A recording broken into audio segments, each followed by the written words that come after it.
Bueno, les voy a explicar cómo nosotros podemos encontrar el valor de voltaje entre dos puntos del circuito. Vemos aquí que tenemos un circuito en serie, entonces vemos que aquí hay un punto A y hay un punto B. Es decir, este punto A y este punto B están entre las patillas de la resistencia R1. Quiere decir que el voltaje entre los puntos A y B en realidad es el voltaje en la resistencia R1, ya que si nosotros medimos el valor de voltaje entre los puntos A y B, encontraríamos el valor de voltaje de la resistencia. Y aquí nos está apareciendo más menos 4 voltios y aquí me aparece más menos 8 voltios. Bueno, pero ¿qué significa esto? Hay que considerar que voltaje y corriente eléctrica no es lo mismo, aunque suelen confundirse.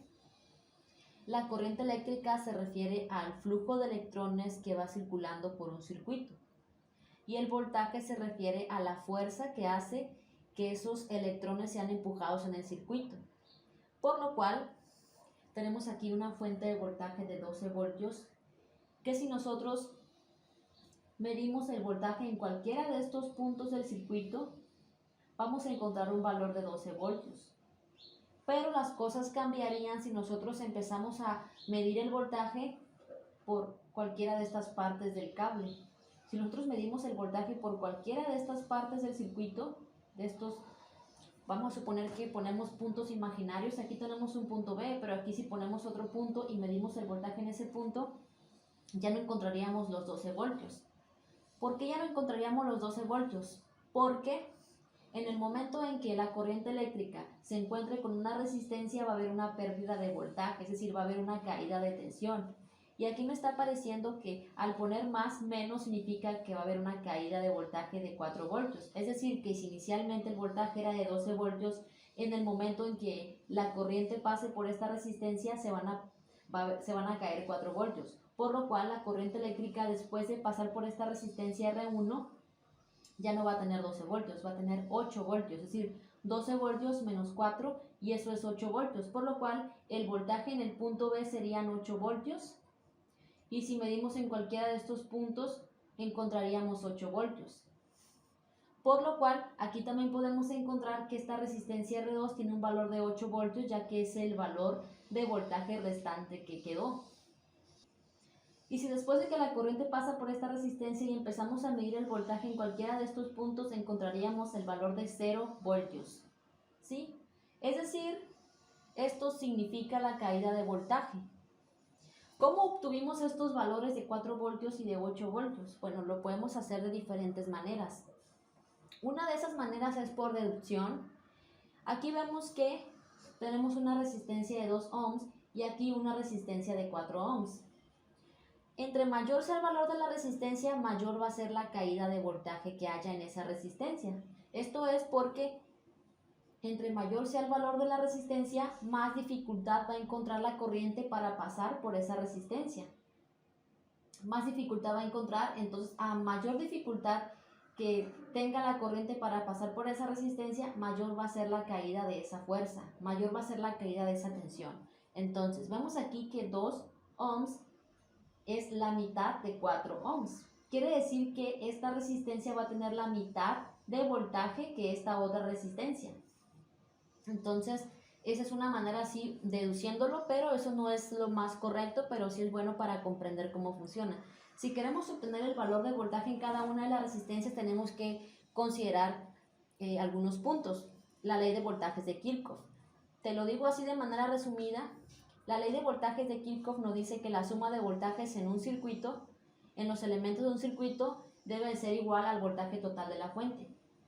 Por lo cual, si hay una fuente total de 12 voltios, quiere decir que la suma de los voltajes de los dos elementos que hay aquí deben de dar el valor de 12 voltios de la fuente. Y vemos que eso es así, porque este elemento tiene 4 voltios y este otro elemento tiene 8 voltios y 4 más 8 pues es 12.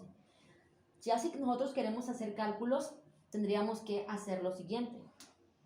Por ejemplo, obtener la corriente total del circuito. Esta es la corriente que va a pasar por todo el circuito que está a favor de las manecillas del reloj, porque estamos tomando el sentido convencional de la corriente. Es decir, para obtener la corriente total del circuito tenemos que aplicar la ley de Ohm. que es dividir voltaje entre la resistencia total del circuito. Es decir, la corriente total, la ley de Ohm nos dice que el voltaje total en un circuito es inversamente proporcional a la resistencia del mismo.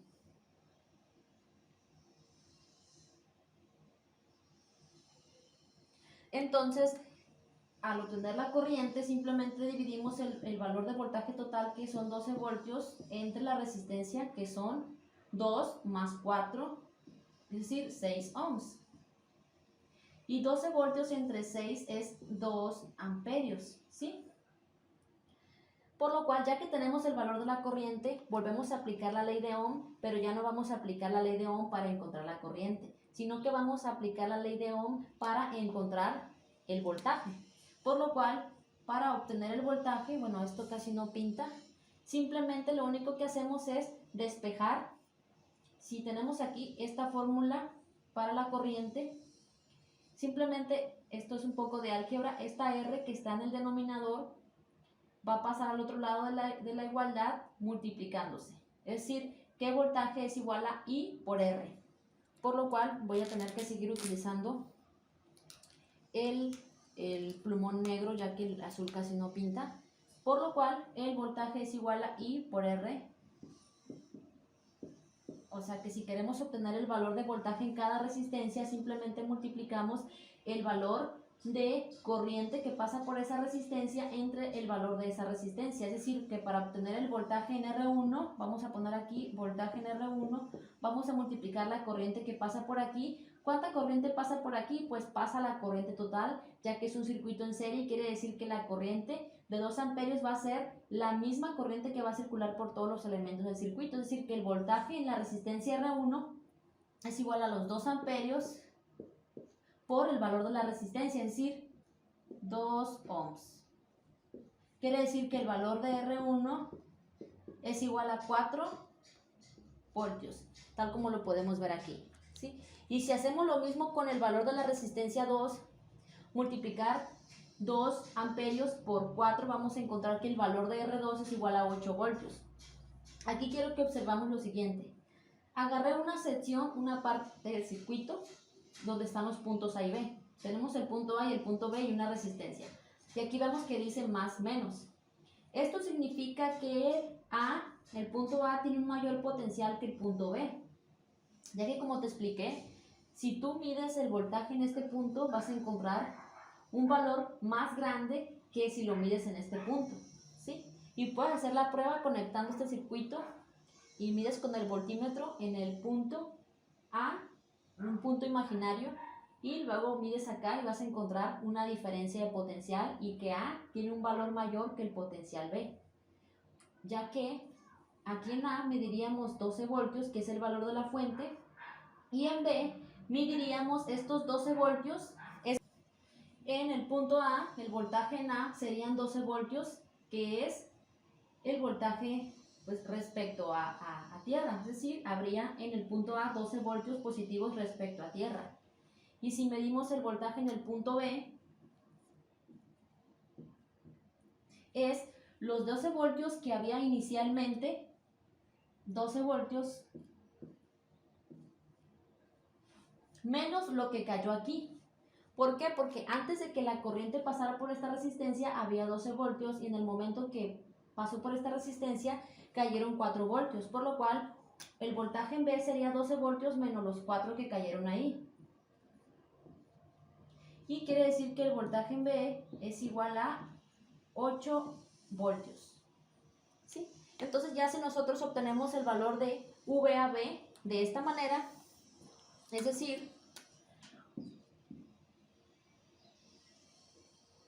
VAB significa VA menos VB,